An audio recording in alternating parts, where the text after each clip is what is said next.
내 가르침은 큰 바다와 같아서 한 가지 맛이니 그것은 해탈의 맛이다.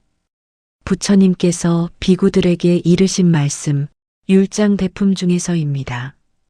바다로 가면 반드시 파도가 있습니다. 잔잔한 날도, 거센 날도, 태풍이 몰아치는 날도, 안개가 짙게 낀 날도 파도가 있습니다. 그 파도들은 서로 모양이 다릅니다. 높은 파도도 있고, 낮은 파도도 있고, 빠른 파도도 있고, 느린 파도도 있습니다. 그러나 어느 파도 하나 짠맛이 아닌 것이 없습니다. 높은 파도의 물도 짜고 낮은 파도의 물도 짭니다. 거센 파도도 짜고 잔잔한 파도도 짭니다. 바다는 그 모든 파도를 하나의 맛으로 품고 있습니다. 히말라야에서 흘러온 강물도, 황토 들판을 가로질러 온 강물도, 깊은 숲속 샘에서 시작된 강물도 바다에 이르는 순간 모두 하나의 짠맛이 됩니다. 이름도 사라지고 출신도 사라지고 그저 하나의 바다가 됩니다. 부처님은 이것을 일미라고 하셨습니다. 하나의 맛, 해탈의 맛. 그런데 우리는 어떻습니까? 우리는 자신의 과거를 바다에 내려놓지 못합니다. 내가 저지른 잘못, 내가 받은 상처, 내가 쌓아온 허물, 그것들을 꼭 쥔 채 바다 앞에 서 있습니다. 바다는 모든 강물을 받아들입니다. 더러운 물도 맑은 물도 차별 없이 품어 하나로 만듭니다. 그것이 바다가 우리에게 전해주는 업장소멸의 가르침입니다. 불교에는 업이라는 가르침이 있습니다. 우리가 생각하고 말하고 행동한 모든 것이 흔적을 남긴다는 것입니다. 그 흔적이 쌓여 업장이 됩니다. 그리고 그 업장은 강물이 바다에 이르듯 녹아 사라질 수 있다는 것, 그것이 오늘 바다가 전해주는 이야기입니다. 바다처럼 차별 없이 품어 정화하는 진리, 그 이야기를 오늘은 8편의 설화를 통해 천천히 풀어드리겠습니다. 첫 번째 이야기, 감진화상. 5번 실패하고도 6번째 바다를 건너다. 당나라 시대에 감진화상이라는 위대한 스님이 있었습니다.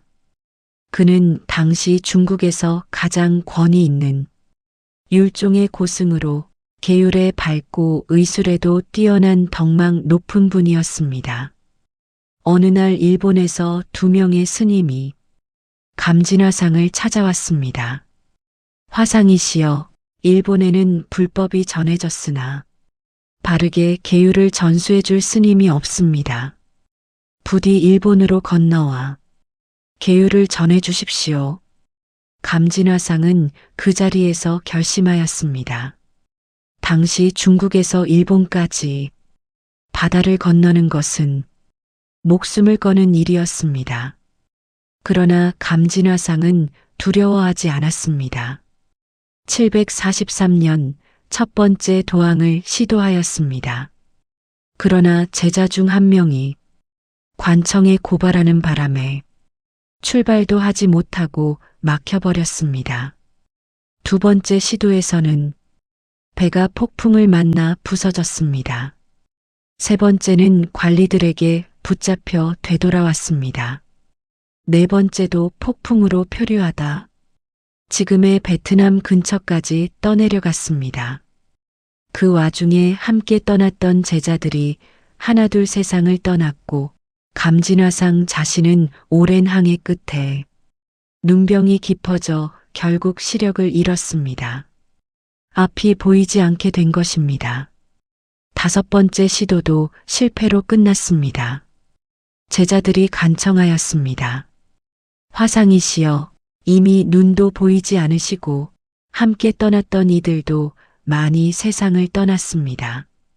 이제 그만 멈추십시오. 감진화상이 조용히 말하였습니다. 법을 위한 일이라면 뼈와 살이 남지 않더라도 멈출 수 없다. 753년 여섯 번째 시도에서 감진화상은 마침내 일본 땅을 밟았습니다. 무려 10년에 걸친 6번의 시도 끝에 눈이 먼 채로 66의 나이로 바다를 건넌 것입니다.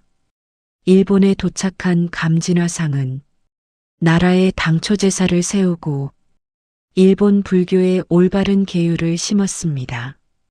일본인들은 지금도 감진화상을 가장 위대한 율사라 부르며 기립니다.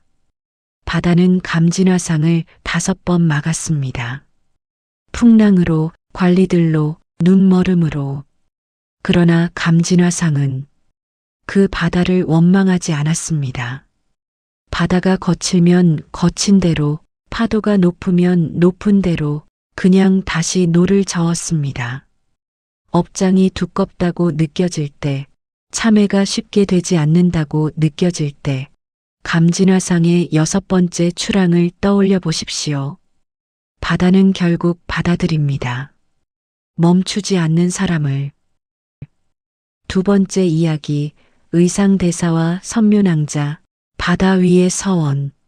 신라시대, 의상대사가 당나라에서 화엄을 배우고 신라로 돌아오려 할 때의 일입니다. 당나라에 머무는 동안 선묘라는 여인이 있었습니다. 그녀는 의상대사를 마음 깊이 사모하였습니다. 그러나 의상은 수행자였기에 그 마음을 받아들일 수 없었습니다. 선묘는 의상에게 말하였습니다. 저의 마음은 받지 않으셔도 됩니다. 다만 이 생뿐 아니라 세세생생 스님의 불법 전파를 돕는 것이 저의 원입니다. 의상이 귀국을 위해 배에 오르던 날 선묘는 공양 물품을 싸들고 항구로 달려갔습니다.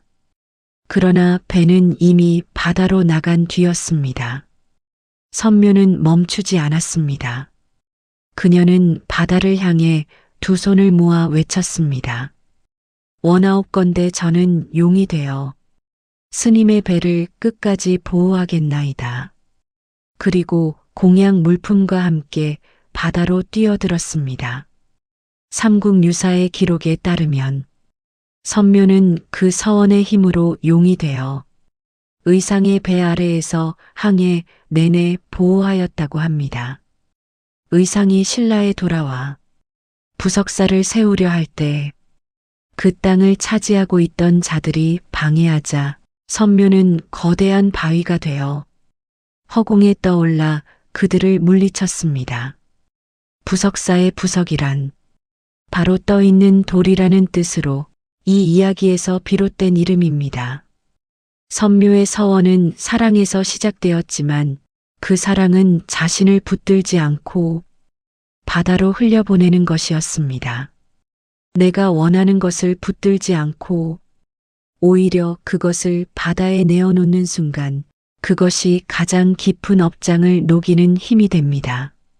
선묘가 바다로 뛰어든 그 한순간이 세세생생의 서원이 된 것입니다. 세 번째 이야기, 아사세왕의 참회, 업장 소멸의 시작. 부처님 당시에 마가다국의 왕 아사세가 있었습니다. 그는 왕위를 탐하여 자신의 아버지 빈비사라 왕을 옥에 가두고 굶어 죽게 하였습니다. 그 죄업이 얼마나 깊었던지 그는 밤마다 악몽에 시달렸고 온몸에 종기가 나서 고통으로 잠을 이루지 못했습니다. 어느 날 그는 더 이상 견디지 못하고 부처님께 나아갔습니다. 몸을 엎드려 눈물로 말하였습니다. 세존이시여, 저는 어리석음에 눈이 멀어 아버지를 죽게 하였습니다. 이 죄는 씻을 길이 없사오나 제 허물을 받아주십시오. 부처님께서 조용히 말씀하셨습니다. 아사세여, 그대는 자신의 허물을 알고 지금 이 자리에서 참회하였다. 참회는 업장을 녹이는 시작이다. 큰 바다가 오염된 강물도 차별 없이 받아들여 정화하듯 참회의 마음은 그대의 업장을 이미 녹이기 시작하였다. 아사세왕은 그 말씀을 듣고 크게 울었습니다. 그 눈물이 마르자 몸의 종기도 서서히 가라앉았다고 전해집니다. 업장 소멸이란 과거를 지워 없애는 것이 아닙니다. 지금 이 순간 그 허물을 온전히 마주보고 내려놓는 것입니다. 바다가 강물을 밀어내지 않고 다만 받아들이듯 참회의 마음은 그렇게 스스로를 바다처럼 열어 업장을 품고 녹여냅니다. 네 번째 이야기, 부처님과 일미. 바다의 8가지 덕. 부처님께서 제자들과 함께 계실 때의 일입니다.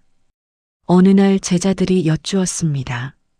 세존이시여, 왜 부처님의 법과 율은 그토록 많은 사람들이 기꺼이 따르는 것입니까? 부처님께서 조용히 말씀하셨습니다. 비구들이여, 큰 바다에는 8가지 불가사의한 덕이 있다. 첫째, 바다는 갈수록 깊어진다. 둘째, 바다는 언제나 그 자리를 지킨다. 셋째, 바다는 죽은 것을 오래 머물게 하지 않는다. 넷째, 모든 강이 바다에 이르면 저마다의 이름을 잃는다. 다섯째, 바다는 아무리 많은 물이 들어와도 넘치지 않는다. 여섯째, 바다는 언제나 하나의 짠맛이다. 일곱째, 바다에는 수많은 보물이 있다. 여덟째, 바다에는 헤아릴 수 없이 큰 생명들이 산다. 부처님은 이어 말씀하셨습니다.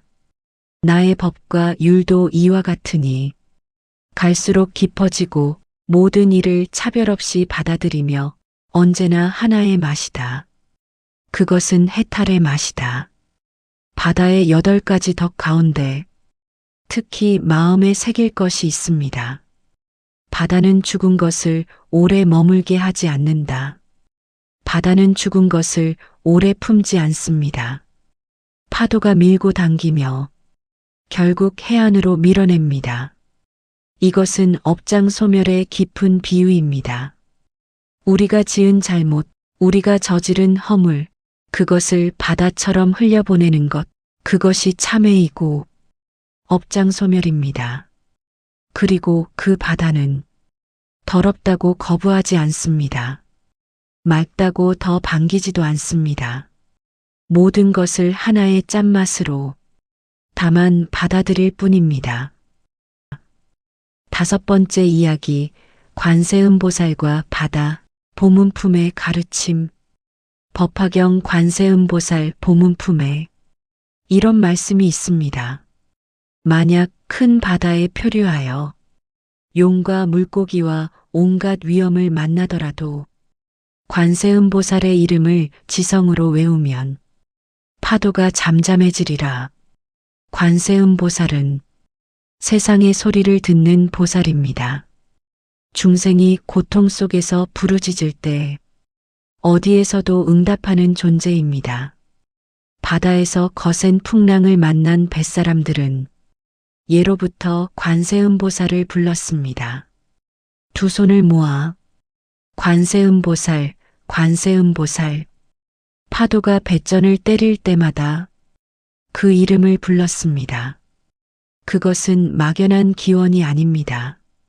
극한의 공포 앞에서 마음을 한 곳으로 모으는 것, 모든 흔들림이 가라앉도록 오직 하나에 집중하는 것, 그 마음의 집중이 두려움을 잠재우고 업장을 녹이는 힘이 됩니다. 관세음보살이 늘 바다와 함께 묘사되는 것은 우연이 아닙니다. 바다처럼 차별 없이, 바다처럼 깊고 넓게 모든 중생의 고통을 받아들이고 그 고통을 자비로 녹여내기 때문입니다. 관세음보살의 자비가 일미라면 그 맛은 중생의 눈물 맛입니다. 그 눈물을 차별 없이 다 받아들이는 것이 관세음보살이고 그 마음이 바다입니다. 6번째 이야기, 지장보살과 업장소멸, 가장 깊은 곳의 중생을 위한 서원. 지장보살은 이런 서원을 세웠습니다. 지옥이 비지 않으면 나는 성불하지 않겠다. 중생이 다 제도되기 전에는 보리를 증득하지 않겠다. 이 서원은 업장이 가장 깊은 곳에 있는 중생도 버리지 않겠다는 맹세입니다. 가장 깊은 곳에 가라앉은 것도 바다는 버리지 않습니다. 바다 깊은 곳, 햇빛 한 줄기 닿지 않는 심해에도 생명이 삽니다. 가장 어두운 곳, 가장 차가운 곳에도 바다는 그 물을 거두지 않습니다. 지장보살의 서원도 그렇습니다. 가장 깊은 업장을 가진 중생, 아무도 거들떠보지 않는 중생, 스스로도 자신을 포기한 중생, 그 모든 이들을 지장보살은 포기하지 않습니다. 업장소멸이란 번개처럼 한순간에 이루어지는 일이 아닙니다. 바다가 강물을 받아들이듯 조금씩 천천히 참회하고 부르짖고 돌아서는 그 한 걸음 한 걸음이 업장을 녹이는 과정입니다. 지장보살은 그 긴 길을 혼자 걷지 말라고 합니다. 지장보살의 이름을 부를 때 그 바다 같은 서원이 함께합니다. 7번째 이야기, 함어당 기와화상, 파도가 바다를 떠난 적 없다. 조선 초기 함어당 기와화상은 유불 논쟁이 거세던 시대에 불교의 가르침을 깊이 지키고 전한 스님이었습니다. 어느 날 제자 하나가 여쭈었습니다. 스님, 업장이 깊은 중생은 아무리 수행해도 끝내 해탈할 수 없는 것 아닙니까? 기와화상이 바다 쪽을 바라보며 천천히 말했습니다. 바다와 파도를 보아라. 파도는 높기도 하고 낮기도 하며 크기도 하고 작기도 하다. 어떤 파도는 거칠고 어떤 파도는 잔잔하다. 그러나 그 파도가 곧 바다이고 바다가 곧 파도이다. 파도가 아무리 거세어도 바다를 떠난 적이 없다. 제자가 다시 물었습니다. 그렇다면 업장도 이와 같습니까? 기와화상이 말했습니다. 중생의 마음과 부처의 마음이 둘이 아니듯 업장과 청정도 본래 둘이 아니다. 업장이 깊다고 느껴질수록 오히려 그것을 또렷이 바라볼 수 있다면 그것이 이미 청정의 시작이다. 파도가 바다를 떠난 적 없듯 중생이 부처를 떠난 적 없습니다. 우리가 저지른 허물, 우리가 쌓아온 업장은 바다 위의 파도처럼 바다의 본질을 더럽히지 않습니다. 파도가 아무리 거세어도 바다는 바다입니다. 참회의 마음이 일어나는 순간 업장의 파도는 이미 잠잠해지기 시작합니다. 8번째, 일미는 차별이 없다. 바다가 가르치는 해탈. 이제 일미라는 말을 다시 한번 깊이 생각해 봅니다. 하나의 맛, 바다의 짠맛. 부처님의 법은 왜 하나의 맛이라고 하셨을까요? 부처님의 가르침 앞에 귀족도 없고 천민도 없었습니다. 남자도 여자도 늙은이도 젊은이도 학식 있는 이도 무지한 이도 다 받아들이셨습니다. 어떤 강물이 흘러왔는지를 묻지 않으셨습니다. 어디를 지나왔는지를 따지지 않으셨습니다. 지금 이 순간 바다 앞에 이른 것, 그것으로 충분하셨습니다. 우리는 스스로에게 너무 많은 조건을 겁니다.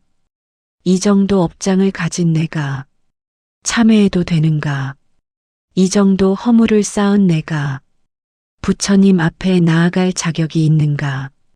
그렇게 스스로를 막아서서 바다 앞에 서고도 강물을 놓지 못합니다. 바다는 묻지 않습니다. 그냥 받아들입니다.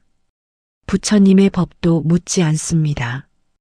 지금 이 자리에서 고개를 숙이는 마음 하나면 됩니다. 일미란 모든 중생을 동등하게 해탈로 이끄는 그 한 가지 맛입니다.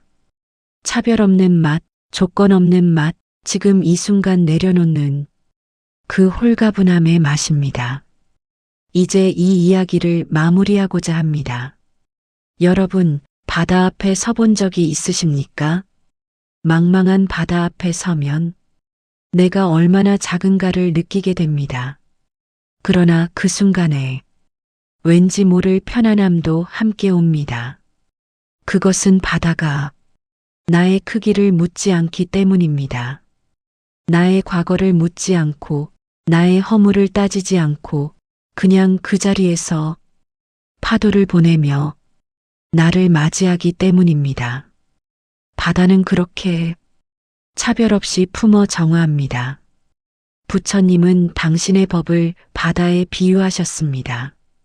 모든 강이 바다에 이르면 하나의 짠맛이 되듯 모든 중생이 부처님 법에 이르면 하나의 해탈의 맛이 된다고 하셨습니다. 감진화상은 5번 실패하고 눈이 멀고서도 6번째 바다를 건넜습니다. 포기하지 않는 발걸음이 결국 바다를 건넌다는 것을 온몸으로 보여주었습니다. 선묘낭자는 사랑하는 마음을 붙들지 않고 바다로 흘려보내는 그 한순간에 세세생생의 서원이 되었습니다. 아사세 왕은 아버지를 죽인 죄업을 안고 부처님 앞에 나아갔습니다. 부처님은 거부하지 않으셨습니다. 큰 바다가 오염된 강물도 받아들이듯 그의 참회를 받아들이셨습니다. 관세음보살은 바다 한가운데서 풍랑을 만난 중생의 이름 부름에 언제나 응답하십니다. 지장보살은 가장 깊은 업장 속에서도 중생을 버리지 않겠다는 서원을 세우셨습니다. 그리고 기와화상은 말하였습니다. 파도가 바다를 떠난 적 없듯 중생이 부처를 떠난 적 없다고. 업장이 아무리 깊어도 청정한 불성과 본래 둘이 아니라고. 바다를 바라보며 오늘을 생각해 보십시오. 나는 지금 어떤 강물을 안고 살아가고 있습니까? 부끄러운 과거, 지우고 싶은 기억, 오래도록 내려놓지 못한 허물, 그것을 꼭 쥐고 바다 앞에 서 있지는 않습니까? 바다는 기다리고 있습니다. 당신이 그 강물을 놓아 바다로 흘려보내기를. 참회는 거창하지 않아도 됩니다. 지금 이 순간 내가 잘못하였습니다. 그 한마디, 그 마음 하나면 됩니다. 모든 강이 바다에 이르면 이름도 사라지고 차별도 사라지고 하나의 짠맛이 되듯 우리의 허물도 바다 같은 법 앞에서 하나의 해탈의 맛으로 녹아들 것입니다. 오늘 하루 조용히 내려놓고 싶은 것이 있다면 댓글에 짧게 업장소멸 이 발언 한 줄을 남겨보셔도 좋겠습니다. 그 한 줄이 누군가의 오래된 업장을 조금씩 녹이는 작은 파도가 될 것입니다. 다음 시간에도 또 다른 자연이 들려주는 삶의 지혜 이야기로 찾아뵙겠습니다. 감사합니다. 나무아미타불 관세음보살